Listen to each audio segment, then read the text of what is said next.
joining me today. I'm powered by Manscaped, and go to promo code Maxwell20 and you can get some money off on this thing. This is one of those great devices that you can use, and also Awaken180. If you want to lose weight in this pandemic, this is where you reach out, Awaken180. Yeah, I am in Charlotte, yep. Man, you know, I went to school there. Love Charlotte. Where you living in Charlotte? So I'm in South Charlotte. I'm in Longview, down in the Ballantyne Ray Road area. Oh, yeah. I used to live over near South Park. That was my place, man. Where'd you go to school? I went to school at UNC Charlotte. Oh, I did? Okay. All right. Yeah. Up north a little bit. A good little ride away. Look, I'm gonna take you back after things I saw about you. I just loved it, man. There was some stuff about South Carolina that I looked at. You know Atlantic Beach? Yeah, of course. Man, I went there and way older than you. I went there in 1963, and I was on the beach, and the beach had a fence that went from the beach into the water as long as the football field to keep the blacks from the whites. Atlantic Beach is still like that today. No, it's called. They call it the Black Pearl. Come on, seriously. Man. Yeah, Atlantic Beach. That Myrtle Beach has its issues. There's a great deal of segregation. I still go a lot down to Garden City, but yeah, it's a lot down there. You know, of all the things which I think is the craziest, the fact that my son was the first black lifeguard in Myrtle Beach, and this was he's maybe Madison's maybe about 33 now, and they used to look at him like, "Mom, I want to take a picture with the black lifeguard." like he was their Aquaman. I know, man, but that's not even that's my generation right there. That shows you. Look, I understand. Well, I'm gonna get to this and let you get on. I know you've been so busy, but you know, so glad to have you, Bakari Sellers, here with me, Cedric Maxwell, on my podcast. Dude, I'm gonna start out very easy and give you the easiest snowball question of them all. Read about your profile. The rock of your family can't be you, but it has to be your wife. Tell us a little about her, Ellen, and your kids. I just love the profile, and look at you with her. You look so happy. Yeah, so she is, and we have a 15-year-old who is in 10th grade. She just started 10th grade this year. Had to think about that. Haven't missed a day of first day of school since she's been in kindergarten. So we had that. They're actually going to school in person, so a little uneasy about that, but we'll pray about that. And then I have 19-month-old twins. That was incredible to see that you had twin daughters. No, one daughter, one son. One daughter, one son. Oh, okay, one daughter. But just to have kids like that at your age, and now with the pandemic and race and all this, how are you teaching your kids? And it's going to be a difference between the young ones and the older ones, just a different level. Well, I hope so. I mean, the prayer is that, what my 15-year-old is living through right now, the twins won't necessarily have to live through. Hopefully in that, 13 and a half year gap, we'll be able to create some long-standing cultural, political, and social changes that my twins may have an easier time than my 15-year-old does, because she's dealing with issues of race even as a teenager right now, and interacting. I mean, they watch. You got to understand that if you are a young person, a teen in particular, then you've grown up knowing that your president is Donald Trump, knowing the overlay of race in this country, living through Charlottesville, completely being able to understand George Floyd and Breonna Taylor. And so I hope that my younger children will be able to escape some of those traumas. Reading your book, Vanishing Country, what were you trying to tell the nation about your process or how you live? So, I mean, it was a few things. I think that, being a child of the movement, growing up with my father in SNCC, growing up around Marion Barry and Julian Bond, learning the lessons of Ella Baker and Fannie Lou Hamer, et cetera. It's just everything that I see politically, socially, culturally, I look at through the lens of the movement. I'm a child of the movement. And, the best example is, while a lot of people know John Lewis from 1986 forward, since his time in Congress, I remember John Lewis, learning of John Lewis in 61, 2, and 3, when he was chair of SNCC. And that's just my perspective. In the book, what I attempted to do was give Black folk who read this a sense of pride, understanding that even with the traumas that we all have, we can make it through, and white folk who read this a sense of understanding. And it's amazing. You never want a book to come out during the middle of a pandemic, but it came out right on time when people were searching for these resources. One of the things I heard you say, and I thought it was brilliant, but I want you to explain it to my listeners. You talked about it's good that, I guess, the whole society, they want to change things about no more, we're not going to have Aunt Jemima, it's not going to be, and we're not going to have Uncle Ben's rice anymore. And you said that's that's a little a Band-Aid on it, but you went on to explain that, you have to do more, just not something superficial. And I thought that was really good. Yeah. So, while people want to change Aunt Jemima or change the picture of Uncle Ben, for me, I've always thought I never wanted to make the man who sells yellow paint rich, meaning that all these, Black Lives Matters in the middle of the street. But what does that really do? You have companies that are giving away $1 million or $2 million, and that's good. I mean, we're gonna take the money. Don't get me wrong, but what does your C-suite look like? What do your executives look like? How are you elevating people of color and women in your business? Are you paying them what they're worth? Do you have just a vice president of diversity, or do you have somebody there that you actually listen to? And so you have all of these. You have a lot of performative justice, but I want people to remember that justice is a verb, and we have to begin to change culture, and just symbolic change isn't enough. So my whole thing is, people ask me, is this time different? And I'm like, it feels that way, but the age-old political saying, you have to trust but verify. I want you to finish this line for me. Sure. Black Lives Matter. What are you going to do about voting? ... So, that's a good question.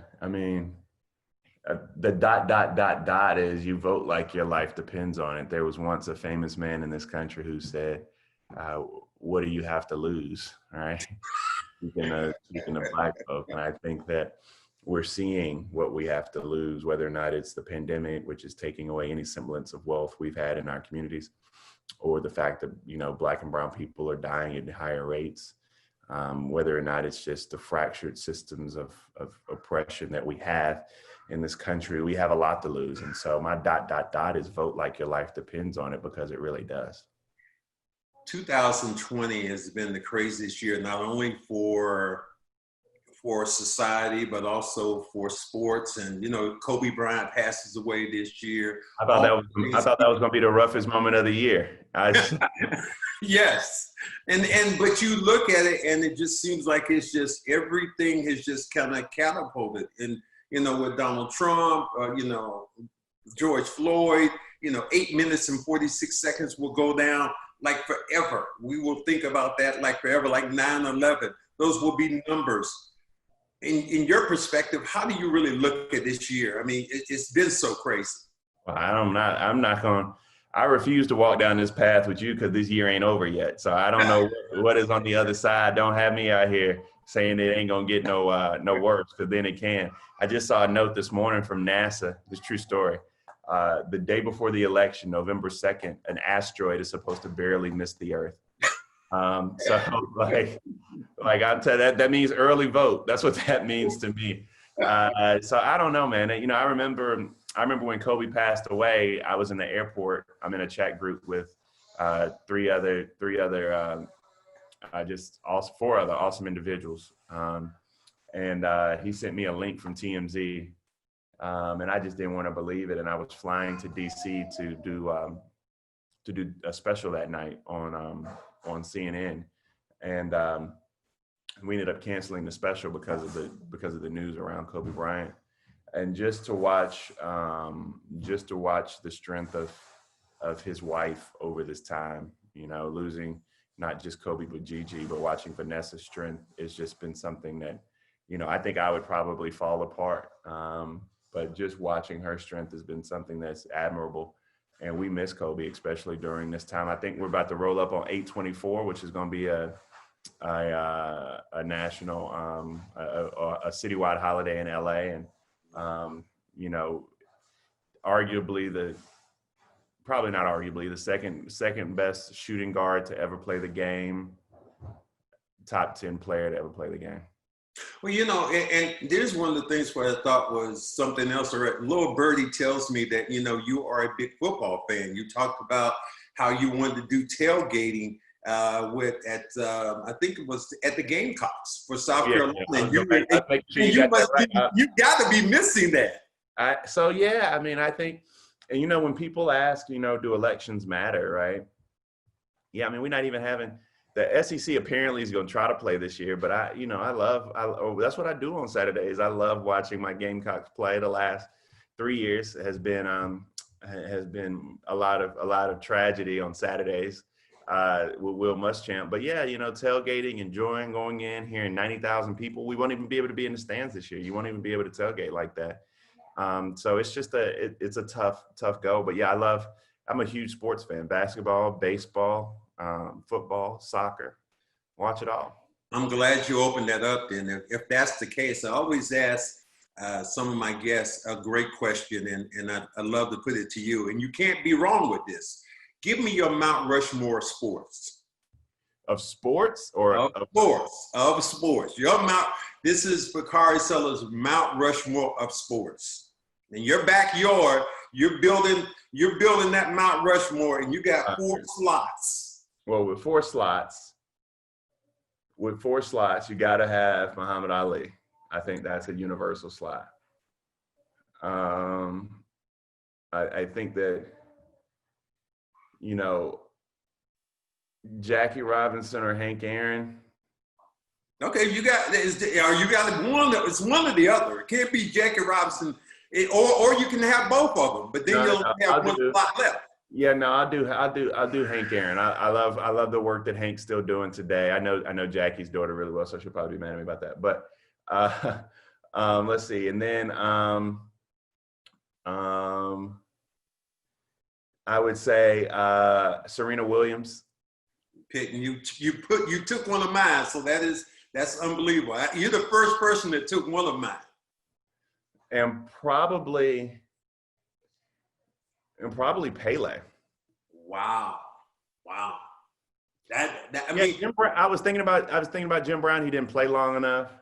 I was thinking about Jerry Rice, but Jerry Rice did that Church's Chicken commercial with the fried chicken stuffed onto the helmet, so he ain't on nobody's mount nothing no more. So yeah, Pele, Serena, Hank Aaron, and Muhammad Ali. And so with that, and again, you can't be wrong. So you left out Michael Jordan and you left out Tiger Woods, right?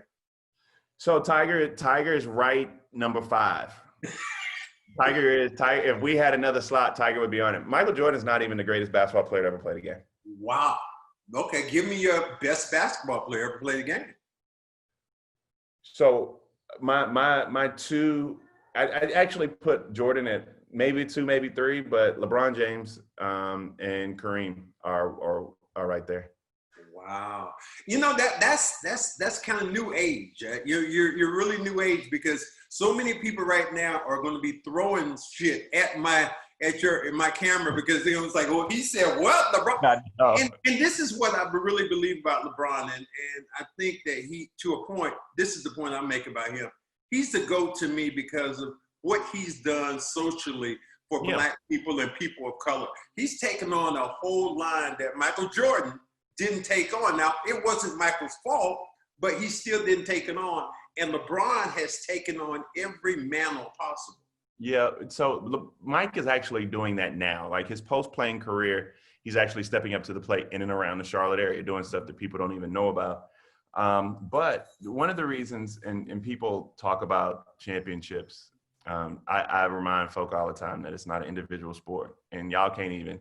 I mean, you go to the NBA Finals with Eric Snow and Sasha Pavlovich and Zydrunas Ilgauskas and Drew Gooden. and like Booby Gibson. I mean, if you drag them to the finals, then, you know, and you don't win, Yeah, I don't. are you trying to say you couldn't get them in your backyard game? You now that would be no, you can't play, dude. I don't know. Zadrunas maybe, he was an all-star, but that was about it. I mean, and you know, Mike played with, you know, people forget Tony Kukoc was one of the greatest players in the world at the time. Scottie Pippen, of course, one of the 100 greatest to play the game. So I mean, he went Dennis Rodman, you know, Hall of Famer. So he wasn't playing with slouches. But I do think LeBron is the only athlete to ever have that level of expectation from childhood forward, and not only meet that level of expectation, but exceed it. You know, from the, you know, the Sports Illustrated covers to the, you know, the chosen one, all of these things, and he's met that expectation. If he wins a NBA championship in LA, regardless of whether or not it's in the bubble or on the moon, I think that debate's pretty much over. I'll ask you a question I know nobody's really asked you in a while. Give me a positive that Donald Trump has done.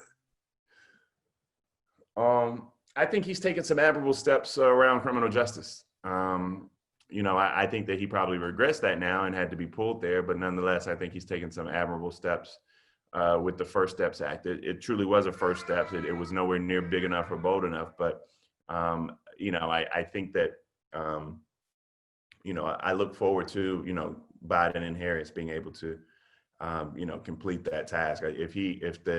If we got to go 10 yards to score, he took us, you know, 2.5. And so we still have a couple of plays to pull out. And I think that Biden and Harris will get us there. Kamala means what right now to us as people? What statement does it make to, you know, to us, to women, to little girls, to your daughter? What does it mean? So it means so much. I mean, because, you know, there's so much you can see in Kamala. You know, her mom is Indian. Her dad was Jamaican, you know, immigrants. She's the daughter of immigrants. She grew up to a single mom because her dad left at an early age. So if you grew up with a single mom, you can feel that. She's a mother herself now. She's a Black woman. You know, so there's so much history. She went to an HBCU. She's a part of a Divine Nine sorority, as you hear my kids in the background. Don't worry about it. It's working from home. And so there's so much of America that we can see in her, and she's bold, she's compassionate. I just, you know, spoke to her and Dougie this morning, wishing them a happy anniversary. And she's tenacious, and she's going to be somebody who is extremely tough, compassionate, and at the end of the day sees us. And, you know, I know that she's going to work extremely hard as vice president to not only do right by people of color, but do right by everyone in this country. What is Mike Pence thinking right now that he has to do a debate right now against Kamala Harris? What? He's scared shitless. The problem that he has, that he's going to have is that he's not, you know, Donald Trump and Mike Pence do not interact well with women of power. ... Particularly women of power who are of color. Why is the word nasty always come along with that? Because the limited vocabulary. I mean, that's all they got. I mean, whether or not it's April Ryan or Yamiche or Nicole Hannah-Jones, I mean, they don't have a vocabulary. They don't know. And so they are spending more time right now. I can guarantee you. Well, they're preparing for his speech next week, but after his speech, they will spend more time preparing for how they even address Kamala. Do they call her Kamala? Do they call her Ms. Harris? Do they call her Senator Harris? I mean, they are going to spend more time trying to figure out how they address her, the tone, the mannerisms, than actually preparing. It's going to be a fascinating debate, but I know she's going to be very prepared. You've been around for a while and you talk about the movement. Has this country ever been so splintered? I grew up in the 50s. And I grew up when there was segregation. I just told you about a situation that I was at a beach in South Carolina, and oh my God, I couldn't believe that there was a fence in the water to separate blacks from whites. Has it ever been a time like this that you actually remember? That I remember? No, but I mean, that I know of, yeah. I mean, I think that, you know, I wasn't around in 1968, but Tom Brokaw writes the book, he calls it Boom 1968, because not only did you have the Orangeburg Massacre where my father and 28 others were shot. 3 were killed at South Carolina State, but that was in February. In April, you had the assassination of King. In June, you had the assassination of Robert Kennedy, and you had soldiers coming home, especially many Black soldiers coming home from Vietnam, still being treated like second-class citizens. And so the country was becoming untethered. And so we've been here before. I mean, I don't think that this is a new phenomenon. I think that the difference between, as my father would tell me, the difference between Donald Trump and Richard Nixon is you could shame Richard Nixon and Donald Trump has no shame.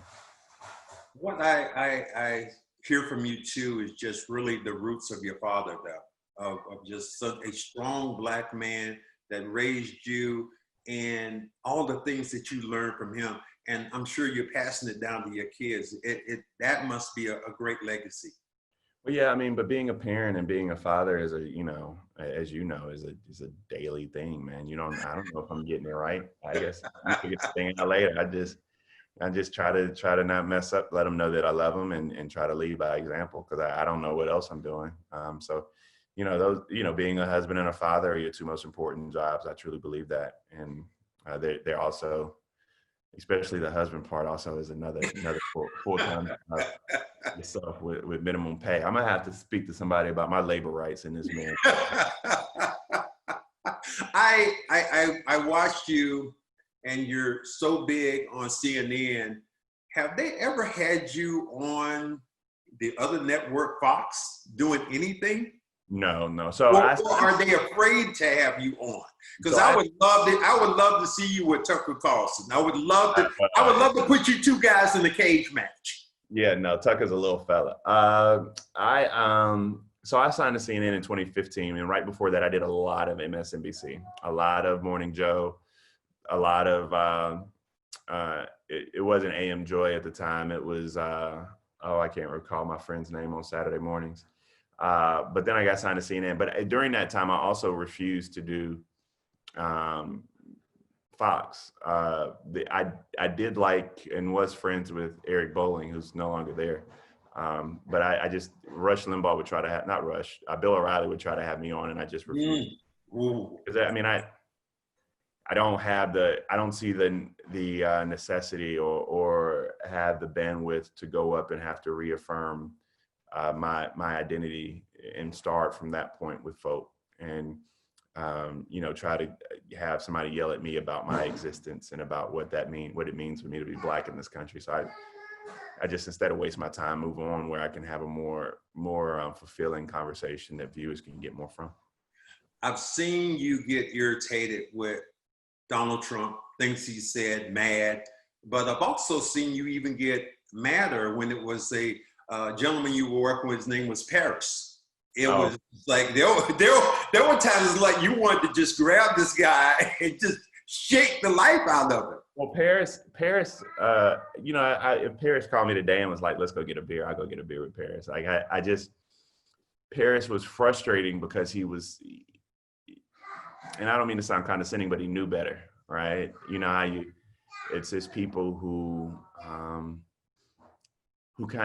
understand the experience, but take positions for something else and some other goal in life. And I'm not sure what that is. And so it was more of a kind of disappointment than an anger with Paris. We're all friends. Like, I was friends with Kayleigh McEnany. I was friends with Sarah Huckabee Sanders. We go on TV and we have it out. Me and Kayleigh used to have knockdown dragouts on Anderson Cooper, where it would be a panel of 8 people, and Anderson would just back up and just let us talk for like 8 minutes through commercial breaks. And then we would just go across the street to, cause our studios were at Columbus Circle right in New York. And we would go across the street to this amazing sushi restaurant and have sushi and wine with people like Donna Brazile. One day Morgan Freeman came over. So it was a family thing. And you see them now, and you just pray for them. The person that you've been most intimidated by, like you meet this person, you're going, just your breath kind of goes back. That hasn't happened to me since I was 12. And I was in the airport. I was headed to LA with my mom, maybe 11. And I was in Salt Lake City, and I saw Kareem in the airport too. And I walked up to him to get an autograph, and he said no. But That was the only time I was kind of, I don't think there's a man or woman who can, I mean, I've interacted many other times with Barack and Michelle. From any star athlete on down, I've seen, my really good friend, I call him my little brother, Stephon Gilmore, plays for the Pats. So I've been in the locker room with Tom Brady and Rob Gronkowski, and, I've seen Bill Belichick, and Michael Jordan golfs out here in my neighborhood. I just saw Dale Curry the other day. I don't think there's a man that could make me or woman that could make me do that at this age, at this time. But Kareem was probably the last time that happened to me. I think the time it happened to me that I remember, and I was probably more in shock, was basically, oh my goodness, who is this? That's Stokely. This is one of them. Oh, they're going around. I love it. But there was, I just talked about, mine was meeting Bill Clinton. Actually, I was just in a place and walked down in front of some people and said, you know what, Mr. Clinton, how you doing? My name is Cedric Maxwell. Oh, these are adorable. No, they like TV. I don't know why they. Bill is a great guy, though. I rock with Bill. I was on the phone with his. See, now they want to press all the buttons. See, I was on the phone with his deputy chief of staff yesterday. Okay. Just sit down. Okay. And Bill's a great guy. I can see that. And Bill and Hillary are amazing people. I've seen people like, I don't know how people get to the point where, they go to a Michael Jackson concert and pass out. My wife got like that one time. We were, where were we? And we were kind of, I can't remember where we were. We were walking backstage near Beyonce and Jay-Z. And, I know we were at the DNC and she walked up on Beyonce. And Beyonce said, I'm watching my husband perform. So that's about it. I told her, don't be embarrassing me when I take you out no more. Man, you know what? I do appreciate it. I'm going to let you get back to your kids on the Saturday. But, before I let you go, the most important thing, again, is for all these young people who are in these lines protesting, they got to get out and vote. I said, if you don't get out and vote, you done punked out. We done come too far. You gotta get out and vote. And I wish you the best of luck up there. I hope that your Celtics continue to crush the dreams of the 76ers and move on. But what happens if we meet LeBron, though? You get beat in 5.